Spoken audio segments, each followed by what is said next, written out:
करीब 400 वर्षों बाद एक दिव्य और दुर्लभ संयोग बनने जा रहा है, क्योंकि इस दिन सभी एकादशी में से सबसे बड़ी एकादशी देवशयानी एकादशी पढ़ने जा रही है।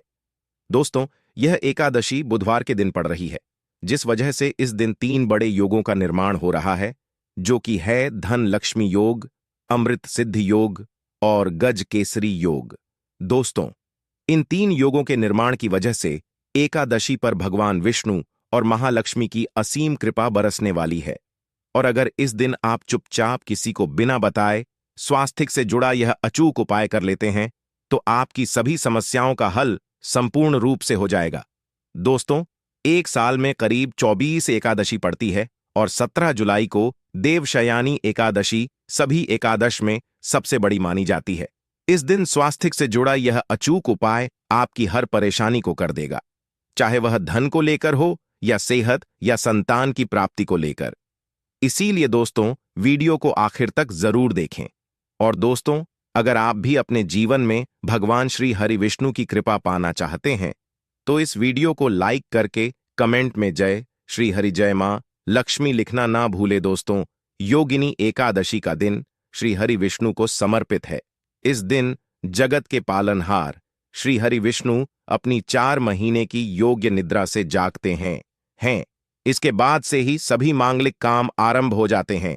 इसके अलावा एकादशी भगवान विष्णु को प्रसन्न करने के लिए भी बेहद उत्तम मानी जाती है। इस दिन भगवान विष्णु को प्रसन्न करने के लिए कुछ लोग व्रत रखते हैं और पूजा करते हैं।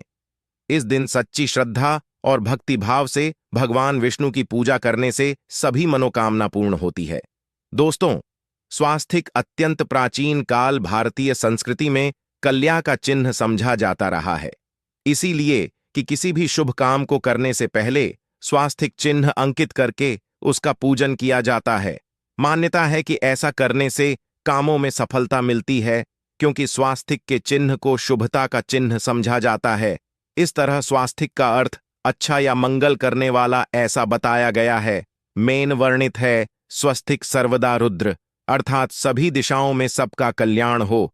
इस तरह स्वास्थ्य एक शब्द से किसी व्यक्ति या जाति विशेष का नहीं, परंतु संपूर्ण विश्व के कल्याण या वासुदेव की भावना निहित है। किसी भी शुभ काम को करने से पहले गणेश जी का नाम लेते हैं, और हिंदू धर्म में स्वास्तिक को गणेश जी का भी प्रतीक समझा जाता है। वैसे तो किसी भी शुभ काम को पहले स्वास्तिक बनाकर ही थाली में रखते हैं और पूजा करते हैं, क्योंकि ऐसा करने से में खुशियां बढ़ती हैं। स्वास्तिक में 4 तरह की रेखाएं होती हैं और इनका आकार भी एक समान ही होता है। ऋग्वेद की भाषा में स्वास्तिक को सूर्य का प्रतीक समझा गया है और उसकी 4 भुजाओं को उपमा दी गई है। पौराणिक मान्यता है कि 4 दिशाओं यानी पूर्व पश्चिम उत्तर दक्षिण की ओर यह 4 भुजाएं इशारा करती हैं, और हिंदू धर्म में इनको 4 वेदों से जोड़कर भी कहा जाता है, यानी ऋग्वेद, यजुर्वेद, अथर्व वेद और सामवेद। स्वास्तिक की 4 रेखा सृष्टि से रचनाकार भगवान ब्रह्मा के 4 सिरों को दर्शाती हैं, और 4 पुरुषार्थ यानी 4 आश्रम, 4 लोग, 4 देवों यानी ब्रह्मा, विष्णु, महेश और गणेश की तुलना भी की गई है। इसके मध्य में जो बिंदु है भगवान विष्णु की नाभि मानी जाती है, जिसमें से भगवान ब्रह्मा प्रकट होते हैं, और स्वास्तिक की 4 रेखाएं एक घड़ी की में चलती हैं, जो संसार की सही दिशा में चलने का चिन्ह है। यह है स्वास्थ्य महत्ता। इस एकादशी के दिन घर के मुख्य द्वार पर शुभ मंगल चिन्ह स्वास्तिक स्वरूप बनाएं। आप चावल और कुमकुम की सहायता से बना सकते हैं, चावल और हल्दी के घोल से बना सकते हैं, या फिर कुमकुम यानी सिंदूर और घी, सिंदूर और तेल मिलाकर के भी बना सकते हैं। ऐसा करने से वास्तु दोष दूर हो जाता है। इससे मनोकामना हो की पूर्ति हो जाती, घर से क्लेश कलह बेचैनी दूर हो जाती है, तंत्र मंत्र क्रिया से भी रक्षा होती है। इसे शुभ काम के पहले अंकित किया जाता है, क्योंकि स्वास्थिक को मान सम्मान, सफलता और जरूर दबाइए दोस्तों। इस एकादशी पर मुख्य द्वार की दहलीज के दोनों तरफ स्वास्तिक का चिन्ह बनाकर उसकी पूजा करें। स्वास्तिक पर चावल की ढेरी बनाएं और एक एक सुपारी रख दें, तो ऐसा करने से अपार धन की प्राप्ति होती है, कामों में सफलता मिलती है। इस एकादशी के दिन नहाने के पानी में तुलसी का पत्ता या बेलपत्र डालकर नहाई। यह स्नान के जल में जब आप बेलपत्र डाल देते हैं, तो सभी तीर्थ स्थानों में स्नान करने सम्मान पुण्य फल आपको हासिल हो जाते हैं। आप चाहे तो मैं कुशाघास भी डालकर नहा सकते हैं। एकादशी पर भगवान श्री हरि विष्णु जी के साथ ही माहौल लक्ष्मी और भगवान शिवा की पूजा करें। इस दिन इनके संयुक्त पूजन से आपके जीवन की सारी परेशानियां समाप्त हो जाती हैं। इस दिन आप अपने घर के पूजा स्थान पर एक में कुमकुम से स्वास्तिक बना ले। स्वास्तिक के ऊपर थोड़े से अक्षत और एक सुपारी रख दे। इसे 21 दिन तक वही रहने दे। बाद में सुपारी को उठाकर की मूर्ति के पास रख दे। 2 दिन तक यह बने रहने से आपके जीवन में कभी धन की कभी कमी नहीं होती। इस एकादशी पर आप यह उपाय कर लेंगे तो लंबे समय तक यह आपको लाभ देता रहेगा। पितरों की कृपा पाने के लिए भी स्वास्तिक काम आता है। इसके लिए स्वास्तिक का चिन्ह घर के मुख्य द्वार के गोबर से बनाना चाहिए। इससे घर की सुख शांति बनी रहती है, पितरों की कृपा बरसती है। दोस्तों, कहा जाता है कि एकादशी के दिन पीपल की जड़ में अगर एक लोटे जल में एक छुटकी काले तिल और थोड़ी सी शक्कर डालकर जल अर्पित करें तो इससे पितृदेव की विशेष कृपा मिलती है और धन लक्ष्मी भी प्रसन्न हो जाती है। धन दौलत सुख समृद्धि यश मान सम्मान में वृद्धि होती चली जाती है। अगर आपकी कोई विशेष मनोकामना है, उस मनोकामना की पूर्ति के लिए आप एक विशेष उपाय कर सकते हैं। दोस्तों, कई बार लंबे समय तक हम किसी मनोकामना को लेकर चलते हैं, अनेक प्रयासों बाद भी पूर्ण नहीं हो पाती। ऐसे में एकादशी के दिन आप आसपास के किसी भी मंदिर में जाकर मंदिर की दीवार पर सिंदूर से उल्टा स्वास्तिक बना दें। मनोकामना पूर्ति की प्रार्थना भगवान से करें, जरूर पूर्ण हो जाएगी। और जब आपकी मन्नत पूरी हो जाए तब जाकर वहीं पर सीधा स्वास्तिक बना दें और भगवान को धन्यवाद दें। इस एकादशी पर भगवान श्री हरि की पूजा करेंगे तो उन्हें 2 हल्दी की गांठें जरूर अर्पित की और बाद में हल्दी की गांठ को पीले कपड़े में लपेटकर तिजोरी में रख दें। आपने पहले भी हल्दी की गांठें रखी हो है तो उसको ही पूजक वापस रख दे। दोस्तों, एकादशी पर विष्णु जी की पूजा में उन्हें केसर कमल का पुष्प के लिए गेंदे का फूल अर्पित करें। जिस थाल को आप गन्ने से बजाएंगे उस थाल में भी सिंदूर से एक स्वास्तिक का चिन्ह जरूर बना लें। उस स्वास्तिक के दोनों तरफ 2 खड़ी रेखाएं भी बनाएं। फिर उस थाली को हुए प्रभु को जगाए मंगलाचार कीजिए। यह स्वास्तिक का चिन्ह आपके जीवन की सारी परेशानी को दूर करेगा, जीवन में खुशी। इस एकादशी के दिन विशेष मंत्र का जाप जरूर करें। आप मंत्र का जाप कर सकते हैं या फिर विष्णु जी के महामंत्र ओम नमो भगवते वासुदेवाय का, इसमें से किसी भी एक मंत्र का जाप कर सकते हैं। जो भी मंत्र आसान लगे उसका जाप कर ले। इस एकादशी के दिन अपनी मनोकामना की पूर्ति के लिए यह उपाय कर सकते हैं। आप तुलसी में जब जल अर्पित करेंगे तब एक लोटे में जल लेकर कर उसमें छुटकी हल्दी, 2-4 बूंदे दूध, थोड़ी सी मिश्री और एक छुटकी अक्षर डालकर ही अर्पित करें। और शाम के समय तुलसी के समक्ष घी का दीपक जलाए। इस दीपक में एक सिक्का रख दें और बाद में इस सिक्के को उठाकर संभाल के रखें। तुलसी को विष्णु प्रिय भी कहते हैं, इसलिए देवता जब जागते हैं तो सबसे पहले प्रार्थना तुलसी की सुनते हैं। वैसे यह सिक्का रोज के दीपक में भी आप डालकर दीपक जला सकते हैं। ऐसा करने से ऐसा का सिद्ध हो जाएगा। फिर जब भी महत्वपूर्ण काम से आप घर से बाहर हैं तो इस सिक्के को साथ में रखकर निकले। आपको काम में सिद्ध जरूर हासिल मिलेगी। इस दिन दीपक का उपाय जरूर ही करें।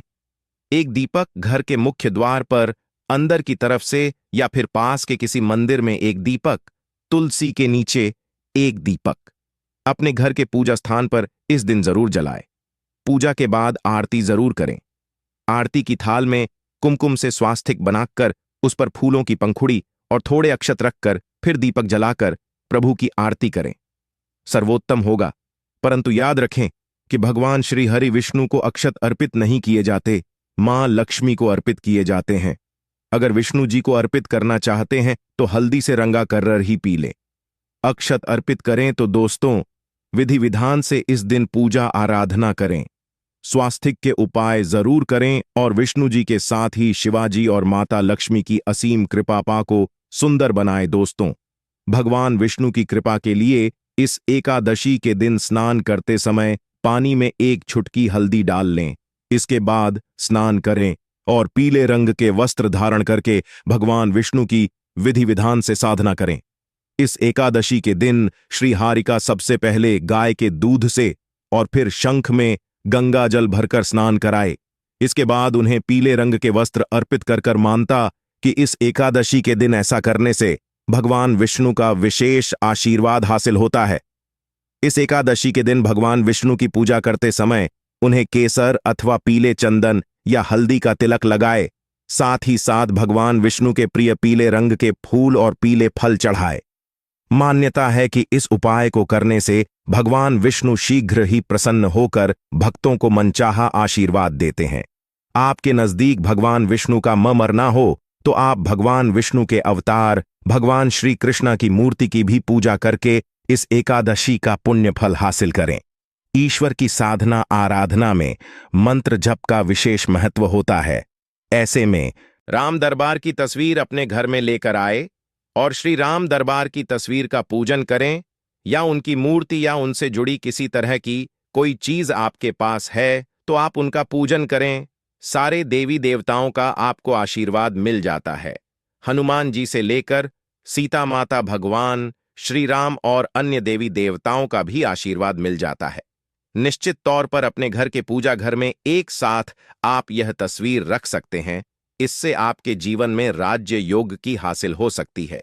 दोस्तों, इसी तरह यदि आप अपने घर के पूजा घर में या किसी अन्य स्थान पर यदि कोई तस्वीर रखना चाहते हैं और उसे लगाकर अपने घर में लाभ हासिल करना चाहते हैं, तो अपने घर में या पूजा आपको निश्चित तौर पर त्रिदेव की तस्वीर या मूर्ति एक ही स्थान पर लाकर अवश्य रखनी चाहिए।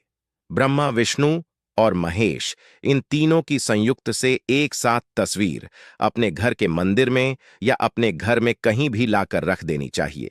समझा जाता है कि इन तीन देवताओं के एक साथ दर्शन करने मात्र से हमारे बड़े से बड़े विघ्न और बड़े से बड़े कर्ष ऐसे ही समाप्त हो जाते हैं। इसी वजह से इन तीनों की एक साथ में तस्वीर या मूर्ति लाकर आपको पूजा अवश्य करनी चाहिए। दोस्तों, अब बात करते हैं कि कुछ ऐसी तस्वीरें होती हैं या ऐसी मूर्तियां होती हैं जिनको आपको अपने पूजा घर में स्थान ही नहीं देना चाहिए।